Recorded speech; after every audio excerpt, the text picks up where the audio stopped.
Welcome to Modern Musings, conversations with the maiden, mother, and crone. Looking at ourselves and the world through the lens of the 21st century. Hello, and welcome back. I'm your hostess, Kristen, and I'm here with my co-hosts, Amber and Cindy. Hello. Hey. And if this is your first time joining us, we're glad to have you here. If you are returning, then welcome back. Thank you so much for coming back every Wednesday to listen to our post. Yay. We're so glad to have you. Welcome back. Yeah. Today, I am introducing the topic called the 70% rule. Also might be heard of as a 70% method. And we're not talking about financial topic, like I don't even know what that one is. I just seen a lot of videos. Yeah, investment rule, stuff, mortgaging and stuff like that. Yeah, buying a house. Not that. So I'm not all that good about numbers either. So I'm not talking about math either. There's a lot of videos out there. If you search it, you might find a bunch of other videos about mortgage and stuff like that. So today we're talking about a video that I stumbled across, and the reason I came across it was because I was actually searching for ways to stop procrastinating. I have a huge problem with procrastinating, and I always have. I wasn't exactly sure like what it is that causes it in me, but I tend to like avoid projects and working on things. And honestly, like I have several goals on my Cultivate What Matters that I haven't even barely like scratched the surface on because I have been like, I guess, avoiding them. And I'm like, what is wrong with me, like that I procrastinate all the time? Because there's obviously, like, people say there's type A and type B personality types. And so I went on YouTube and I literally just typed in ways to stop procrastinating. And I came across this video and I wanted to share it. It's a quick 10-minute video. You guys can watch it at home. We'll link it on the podcast blog link that has heard already heard it on the podcast. Heard it on the podcast. So check it out. It's by this guy. His name is Struthless, Struthles. And he has a lot of really good videos. Real short. It's only 10 minutes. It won't take a lot of your time, but it's jam-packed with a lot of good info nuggets. And the video is actually called Advice for Perfectionists and Procrastinators, the 70% Rule. And I immediately was like, oh, that's totally me. I'm a perfectionist and a procrastinator. And I thought, okay, obviously he thinks there's something to do with the both of them. So he basically breaks down what causes procrastination and how he overcomes it by this rule that he calls the 70% rule. I believe he calls it 70% rule on the video, but in my mind I keep calling it a method because to me it's something I need to practice, not something I need to obey, if that makes sense. So in my mind I keep telling myself it's a 70% method. So I wanted to talk to you guys about it and see what your thoughts were on it and just kind of break down what he says in the video. So the 70% rule, you're probably like, what is it? Go ahead, tell us, Kristen. So he is talking about actually doing the thing that you're procrastinating doing instead of being a perfectionist about it. And he says instead of doing like this one time and being perfect at it, do it the best to your ability without being so concerned about it being perfect, and you will at least get it done. Okay, and I'll break it down into another video, and I wish I could tell you the other video, but there's kind of like a moral story that goes with it, so I'll explain the moral story too. The thing that he does is before he completes or starts a project, not before he completes it, before he starts a project, he asks himself, can I make this perfectly?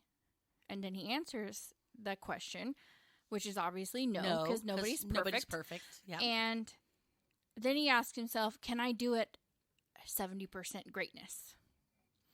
And he actually, talking in reference to like his YouTube channel, he's like, okay, I need to make a video about tacos, right?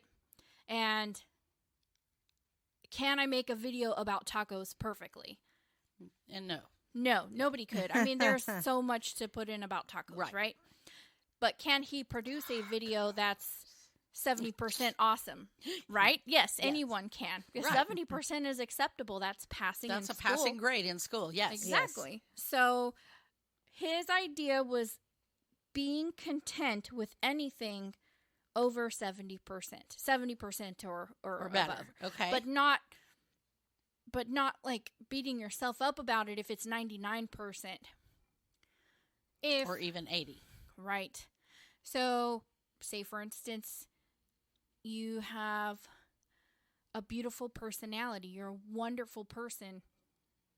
You do a lot of great things for the community, and you're kind to others, and you're a good steward of the earth, but you bite your nails. That does a flaw. That does not mean that you're a bad person, right? Exactly. Right. Why beat yourself up because of this one little flaw, right? Mm-hmm. It's only a small piece of your personality type that you're susceptible to biting your nails, and yeah, it's not healthy or attractive looking, but you don't beat yourself up about it, right? You're still a wonderful person. So just thinking about it in that perspective, yes, you can do everything at 70% and be happy with that and content. The moral, and then I'll let you guys talk, I promise. The little moral story, I wish I could find the video. I have scoured my YouTube history, and I cannot find it, so I don't know where I saw the video, but another person was explaining it. I was probably intrigued by this guy's video, and then I went on and found other ones. So I challenge you, if you find it, let me know. Someone was explaining the 70% rule in practicality. So say you have two guys and they are clay pot makers. And you have guy A and guy B. Guy A is just making pots. He knows he's not perfect and he accepts that he's making them at 70%, right? And guy B is obsessed with making the perfect pot, like so many of us are whenever we want to create something. So guy B will work and work and work at this one pot to make it perfect. And maybe he does create a perfect pot, or he gets really close, 99%. But he only has one pot made because he spent so much time making that one perfect pot. And then he might get a little bit better, but the next pot that he makes, instead of spending like a whole day making the pot, he might spend, 1 hour less time. Because he's learned a little bit from his process. A little bit, right? Well, guy A goes, well, I'm not great at it, but I'm going to keep trying, and I'll keep making pots. And the first ones that come out might not be, like, worth selling to a customer, but he will learn quickly from his mistakes and improve over time with experience. And so guy A, who continues to make pots and just makes himself make more and more. And he also gets faster the longer. Faster. Yes. And at the point where he gets to being really good at it, he's able to make a whole lot of perfect pots, whereas guy B is still making only one a day. Right. So that was a little moral story about how just doing it, instead of procrastinating to make the perfect one, just practicing and doing will get you better at it. And I think about people who draw, because a lot of people say, well, like, I'm not very good at drawing. So they don't practice drawing. People who draw a lot. People who the draw. Same with writing, really. Well, exactly, yes. Anybody who is creating, like drawing, if you are good at it, it is because you have practice. Just like learning an instrument, learning to That's what I tell sing. my students when we're learning writing. Like it's not what you write, it's that you write and that you have the practice. So I keep a little hashtag above my board in my classroom, write every day. Yeah. So my students come into class and they know that they are going to have to write for at least 10 minutes of the class. Yeah, I actually had a college professor who said you should write. If you want to be a writer, you have to write every day. Yeah. And we came into class every day and she would have a prompt on the board. And that's we what kept I the do. journal and we wrote every day. Whatever that prompt was, you had to write a paragraph or a page or whatever, but it was just like whatever came off your head. It didn't have to be perfect. You're just doing it because in the doing, you get better. Kristen, didn't our college English professor that we had, didn't she do the same thing? She may have been the same one I had. I was like, that's at South Plains College. Right. So Yeah. Kristen and I had the same college professor as well. I think she made us do that also. Yeah, Keep she a did journal. make us write and stuff. I don't think she made us turn in our journal writings. I can't remember. I always struggled with that part because I didn't want people to see what I wrote. Yeah. And that's the perfectionist in me because I didn't want people to see my failures and judge me. And I realized, oh my gosh, this is so me. That's why I procrastinate, because fear of judgment. And that was actually one of the things that he talked about. One of the main reasons where perfectionism comes from is shame. Yes. And people don't want to sing out loud because they don't want people to know judge how they sing or whatever. Yeah. I think so too. But Absolutely. in order to perfect your tone and you have to your sing range every day, practice because every if day. you don't sing every day, your range actually diminishes. Yes. So interesting, that word was something that he talked about, the law of diminishing return. So we just talked about his first way that he overcomes perfectionism and procrastination, which is actually he calls it lowering the barrier to entry, which is actually just doing it, making yourself do it, even though, accepting that it's just 70%. So first step is acceptance, right? Yeah. The law of diminishing return this one is better explained on a graph, so I recommend that you just watch the video. But he's talking about 3 different people, and you have someone who's just barely puts any time into something and they produce, something half-cocked. And then you have the person who's right in the sweet spot, who puts a little bit more time into something, and so they get a better value or better quality of whatever project it is. And then there's the last person who spends an over amount of time. Is that a word? Over amount of time?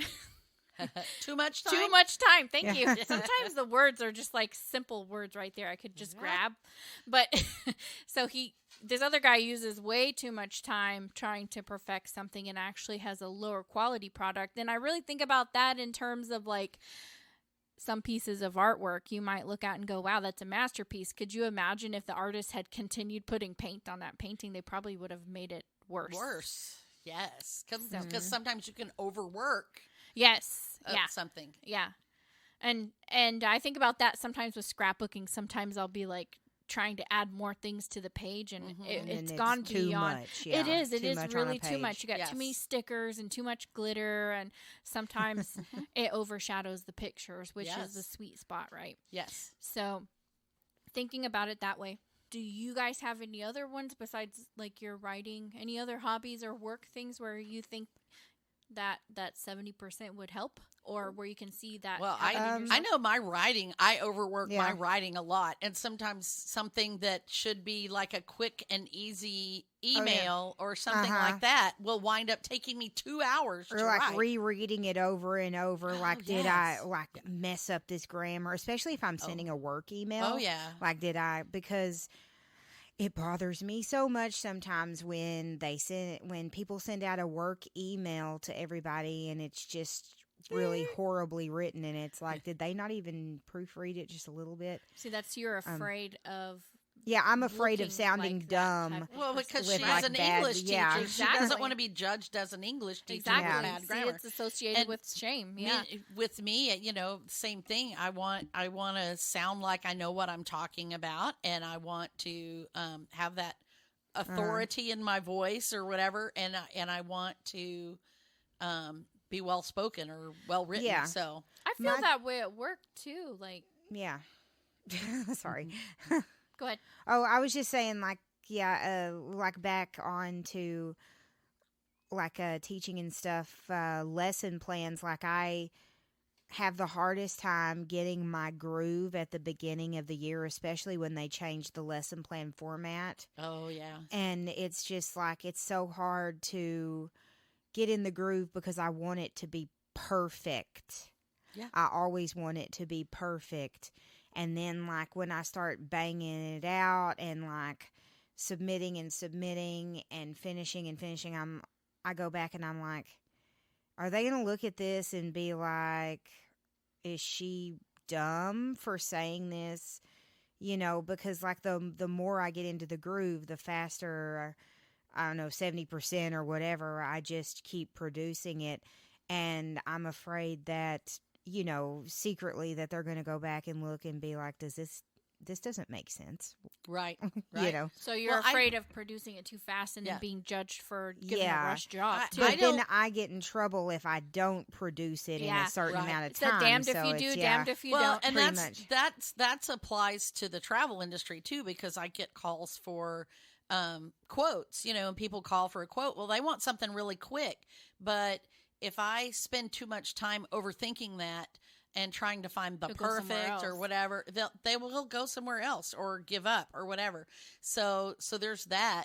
But at the same time, I also, like we were talking about writing, like taking that email that takes me 2 hours to write, or that proposal or that blog post, I will go through it over and over and over again to make sure that I am clearly understood, because not only do I not want to be judged, I don't want to be misunderstood.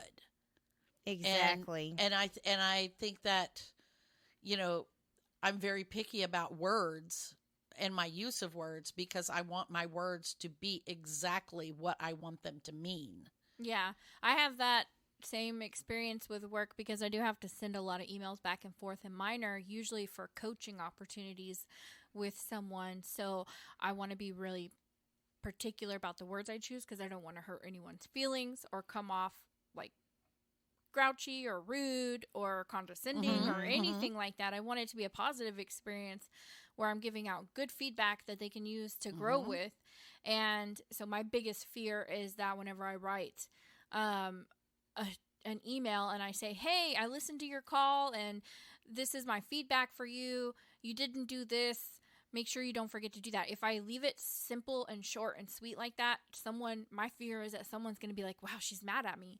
Or like, wow, that's all the feedback she has. You know, from like the other, my associates, I don't want them to think like, well, she just kind of like just ran through that and just stamped it out to say she did it. Yes. So I sit there and I'll toil over like the answer. Do I over email or do I under email? Yeah, and I always over email. What is the happy medium? Yeah, I always over email. My supervisor told me one time not to write a novel. So see, that's me. Yeah, every time I email back my boss and like I ask like a million questions, like he's like at the beginning of the school year, he was like, "Oh, do a little about me and post it on your door." So I emailed him back like 1,000 questions. Does it need to be this? And he was just like, just an about me. And I'm like, do I need to make a poster? And he's like, if you want to. And I'm like, oh, I love making posters, blah, blah, blah, blah, blah, blah, blah, blah, blah. And I'm just like, he didn't need to know any of that. Right. That's overcritical. You're just overthinking. Thank you. I'm like, I have no words today. I do that too, because like when I'm, the perfect example is, like a group cruise. I've been in communication with one of my groups. I've got a group cruise coming up. We've talked about it on the podcast before, the Green Man Cruise. And when I was first talking to Arthur, the organizer for this cruise, I was sending him a lot of information because he doesn't know anything about cruising. I think he has never cruised before. So I was sending a lot of information about how it works because I wanted to make sure he understood. And I know that my emails were really long, and he was completely overwhelmed with it because I had this long email with all this information. But I felt like I just kept adding more stuff and adding more stuff. You could run a customer away with all the information. Right. And luckily I already had him signed up, at that time. But yeah, it could easily become overwhelming. But I was anticipating his questions, answering him before he asked. Before he asked, and maybe it was better to not. I don't know. Maybe it's better to just provide 70% of the information that he needs and wait and see what be ready to quickly respond. That's a really good. That is really good. Like next time you're writing an email, take 25%. Yeah. Oh my God, I can't math.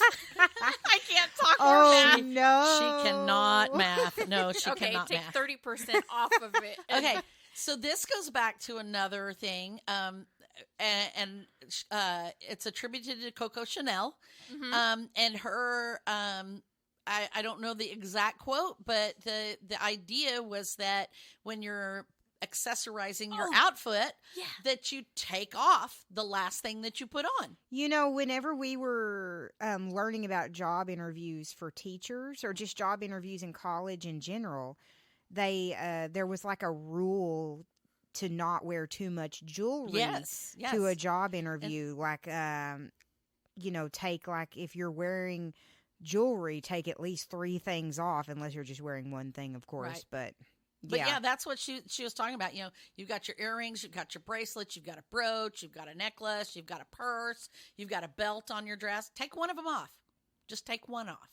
And then it just kind of simplifies it down just a little. It's like Mark Twain had kind of a similar quote. It was like if something about taking a word out. Like you can always take a word out when you are writing. Too. And I do that whenever you edit me. You're always taking out those little the extra words. Yeah, I'm doing the same thing with Cindy because Cindy's really bad at also adding those extra reallys and extra I definitely whatever. do this, or I really do this. I just do this. And I'm like Mark Twain in my mind. Simplify, take that word out. Take it out. Yes. Yeah.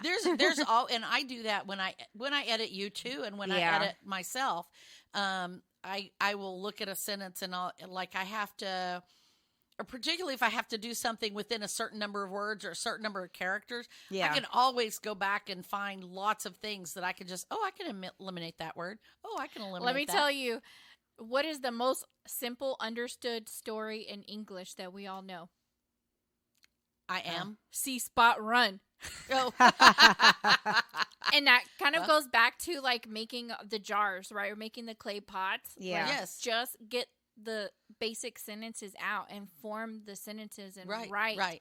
Or just draw you can the always smiley go back face. and add, And you can go back and perfect the wrinkles on the smiley face and that the eyelashes. That goes back to Excel spreadsheets too. Just getting that basic. Don't worry about making it fancy. Don't worry. Yes, just put the data. Do the numbers and the data. Do the numbers and the data that you back, need. And then you can always go back and add to it and make it look better, or format it, or because add every more time, data that you. Yes. Every time you make it all fancy and pretty, then you find more columns that you need to add, and then you have to go back and format those too. Yes. And you spend more time reformatting already formatted spreadsheet, trying to make it look pretty. And then you get this weirdly complicated spreadsheet that has all these formulas, and if you find one mistake, it will mess up everything. Yeah. Yes. So I do that when I'm working when I'm making we all can't talk tonight. I know. When I'm it's Mercury in retrograde. Mercury. You couldn't even say that. I couldn't even say that. It's Mercury in retrograde. I'm pretty sure. So that's why we can't talk. That's why we can't talk. I get that. Yeah. That was me yesterday at work. That makes sense now. Because I was trying to explain something and I was like, and it was just like, and the kids were looking at me sideways like, what is she trying to say? But when I'm making a worksheet for the kids, I get hung up a lot on, pretty font, this and this and this. And then I print it out and I'm like, ew. Yeah. Or you concentrate on making it look pretty, and then you realize you left out the E in the middle of it. Yeah, I left out or I misspelt something, or I left something out. Yep. Right. Or you would spend all night like stewing over it, trying to make it look fancy, and then you didn't have enough time to actually print it and deliver it to the students. Had and that happen too? Yes, I've had that happen. Or I've spent time working on it, and then the boss or the whoever needed it decided not to use it too. I've had that happen. Yeah, and that's why I didn't go into commercial arts. Yeah. Because I couldn't. My heart was like, no, I would spend so much time and then So that's the moral of the story: is don't spend so much time on it. Just give it a little bit less time, and so taking that back, don't make it a rush job. Taking that back to the perfectionism and the procrastination, and again, like a lot of times the reason we procrastinate is because we're afraid to start.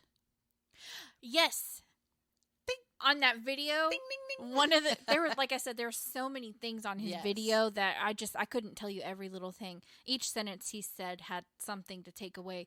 He used a blank piece of paper as a great example. Artists, you could think of a blank canvas as well. But he was talking about, you have this perfect idea in your head of what it is that you want to execute, right? Mm-hmm. Like if you're going to paint and you see this field or this memory or this still life in front of you that you want to draw or paint, right? Or a story that you want to write. It's in your head. It's perfect. It's great. But you haven't developed it out, right? Which is what you do on the paper. Mm-hmm.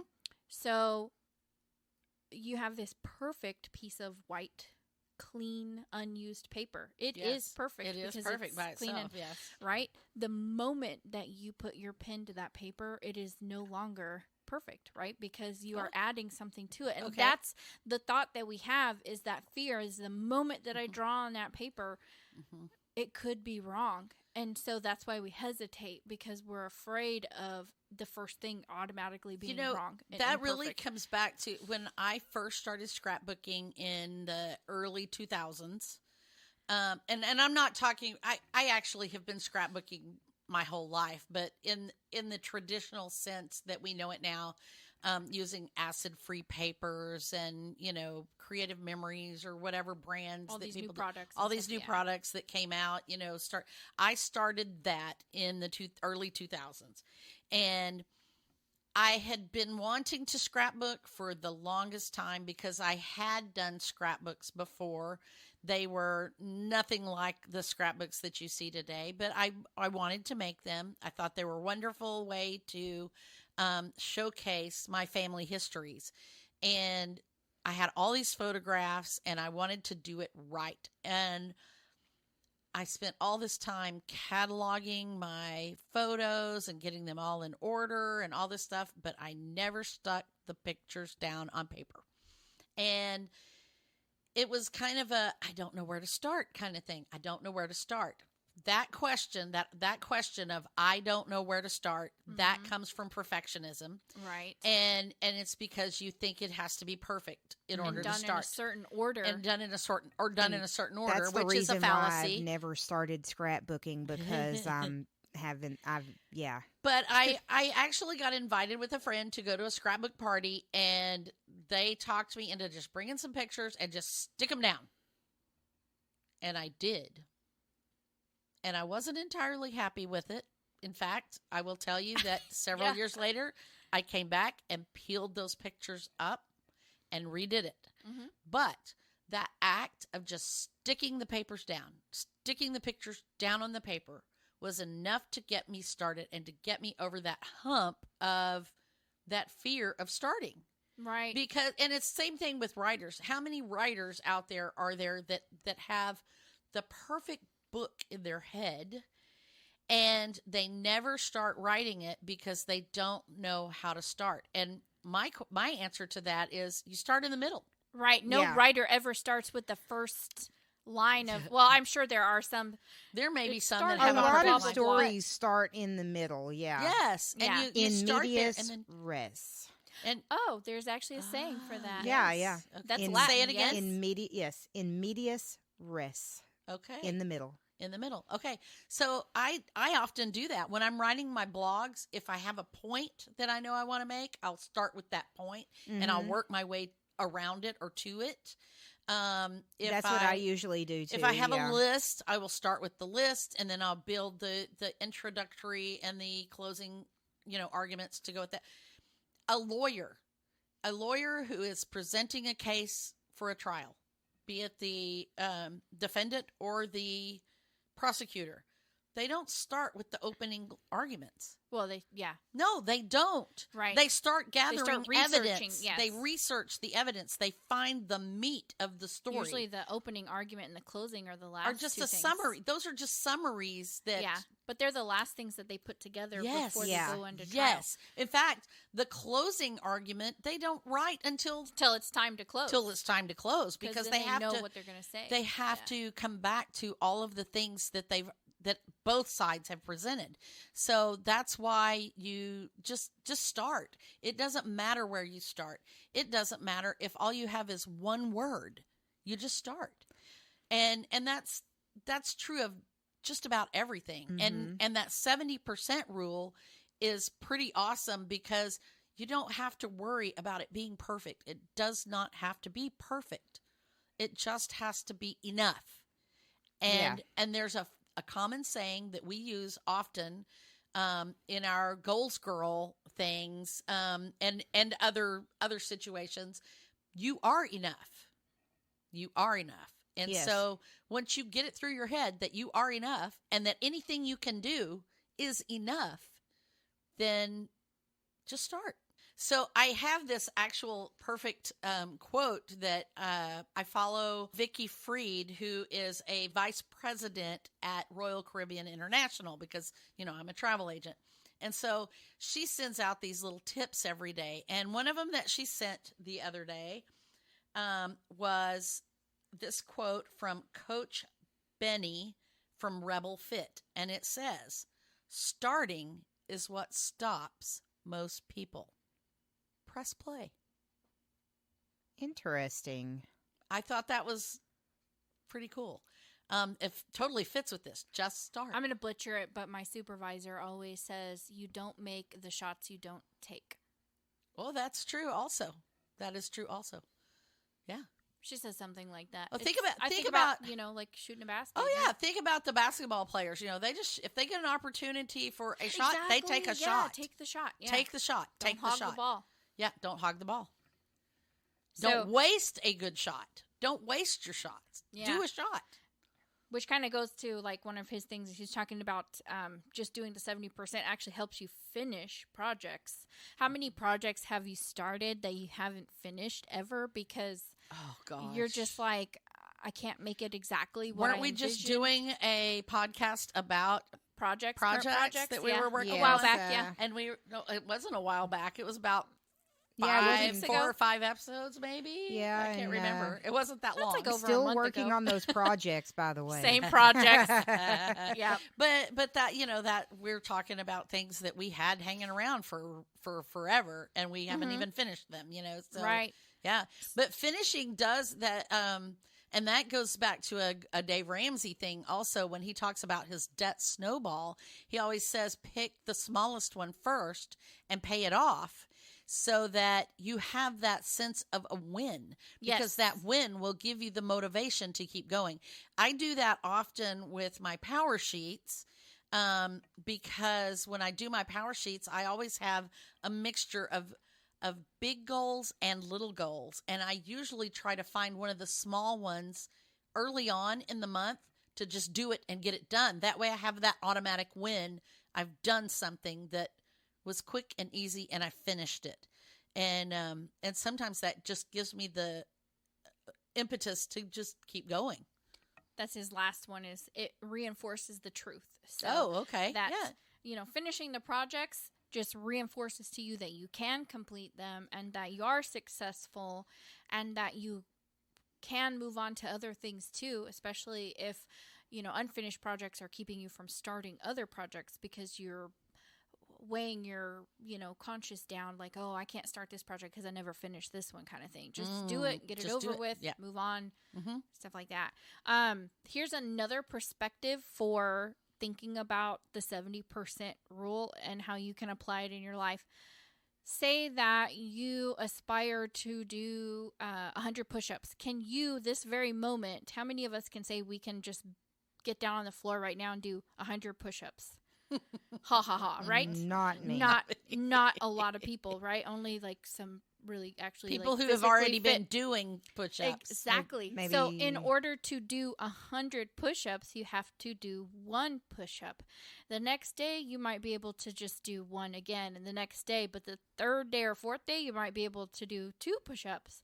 Mm-hmm. And then over time, doing 2 push-ups every day, you will then be able to do 3 and 4 and 5 and so on, and to the point where you look back and you go, wow, I can do 100 push-ups. Right. Yeah. Just start. That's like running a marathon. Couch to 5K couch is a to really 5K good example is of like that. You start out and you walk a little bit a day, and then you walk a little bit more. And then you get to the point where you can start running a little bit and walking. And then pretty soon you are running a 5K. Rome was not built in a day. Well, that's Exactly. true also. I think everything applies to that. Absolutely. And I really do. And I don't think it necessarily has to be 70% either. I think that's an arbitrary amount. Absolutely. I think it's just, like I said, just do it. Just start. Nike, just do it. Yep. You know? That is a recurring theme in all aspects of life. And even my oracle cards, I have oracle cards that talk about keep facing your true north. You know, you're not going to get there in one day. You're not going to, you know, maybe you feel like you're not getting anywhere, but as long as you keep facing your true north and you keep putting one step in front of the other, one foot in front of the other, take another step, no matter how small those steps are, you will get where you're trying to go. Yep. So, I love it. Yeah. Awesome. Well, I hope you guys all go and check out the video. And again, that is going to be available. It is available now on the blog.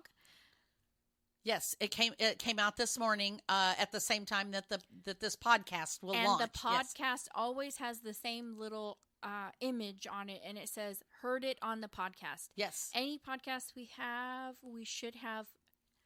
If there are links, there will available. be a blog for it, because I do that every week. So be sure to check it out. And again, if you are not reading the blog, you're only getting part of the story. Exactly. the So check out conversation. our blogs. All right. Next week, who's our hostess? That would be me. What are we talking about next week? Next week, we are talking about our spirit guides. Yes. And I am posing the question, who are your spirit guides? This is more than just a metaphysical question, but this is, so that's what we're talking about. And we'll find out who our spirit guides are. I think it'll be very interesting. Awesome. Look forward to it. We'd like to give special thanks to Red Door Studios and Creative Audio Tech for our music and recording equipment. We would also like to say special thanks to our veterans, those who served, as Friday is Veterans Day. Thank you. Thank you. And of course, we want to also thank our loyal listeners. I know there are several of you out there who report back to us that you've listened to the podcast and you give us great feedback. Don't forget to give us ratings and share the podcast with your friends also. That's it for now. We will talk to you guys next week. Bye. Bye.